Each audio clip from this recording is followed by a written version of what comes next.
Godless America. The United States of America is not a Christian nation. It never was, and if we are to preserve the integrity of our democracy, it must never become one. The architects of our very republic, Jefferson, Madison, Franklin, Paine, Washington, were not apostles of orthodoxy, but revolutionaries of reason. They emerged from the Age of Enlightenment, a period that prized inquiry over dogma and liberty over divine decree. Many of them viewed organized religion, particularly Christianity as wielded by the state, as a threat to freedom and civic life. Thomas Jefferson, author of the Declaration of Independence, wrote with clarity, "Christianity neither is nor ever was a part of the common law," and warned, "In every country and in every age the priest has been hostile to liberty." He envisioned a nation where belief was a private matter, not a public mandate. That vision is reflected in our Constitution, a document that makes no mention of God, Christ, or Scripture. Instead, it enshrines the sovereignty of the people and explicitly prohibits religious tests for public office, a radical departure from centuries of theocratic rule. James Madison, the father of the Constitution, echoed this sentiment. The civil government functions with complete success by the total separation of the church from the state. He understood that religious entanglement with government breeds tyranny, not virtue. In his Memorial and Remonstrance, Madison warned that who does not see that the same authority which can establish Christianity in exclusion of all other religions may establish with the same ease any particular sect of Christians in exclusion of all other sects? Even George Washington, often mythologized as a devout Christian, was careful in his public writings to avoid religious entanglements.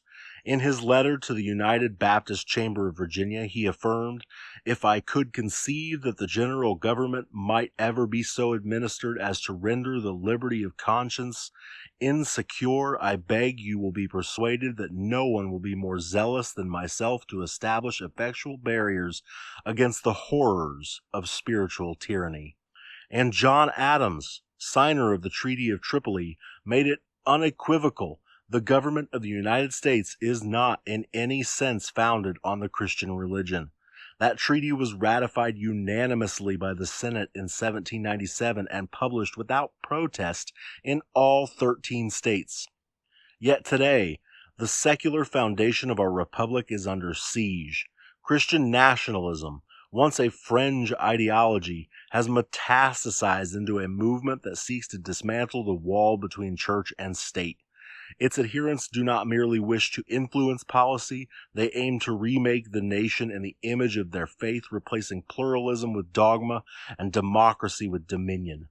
This is not what the founders intended, it is not what the Constitution allows, and it is not what a free people should accept.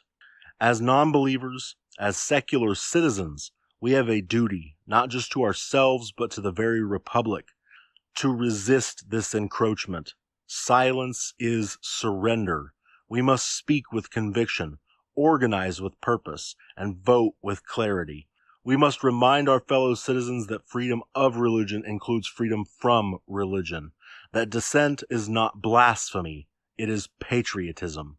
Benjamin Franklin once wrote, "When a religion is good, I conceive it will support itself, and when it does not, and God does not take care to support it, so that its professors are obliged to call for the help of the civil power, it is a sign, I apprehend, of its being a bad one." Let that be our rallying cry. We are not few, we are millions. Artists, scientists, teachers, skeptics, dreamers. We are the heirs of the Enlightenment and the guardians of liberty. And if the cross is raised to crown the state, we must respond, not with fear, but with fire, not with prayer, but with principle. Let America remain godless, not in hostility, but in hope, because true freedom demands no creed, only courage.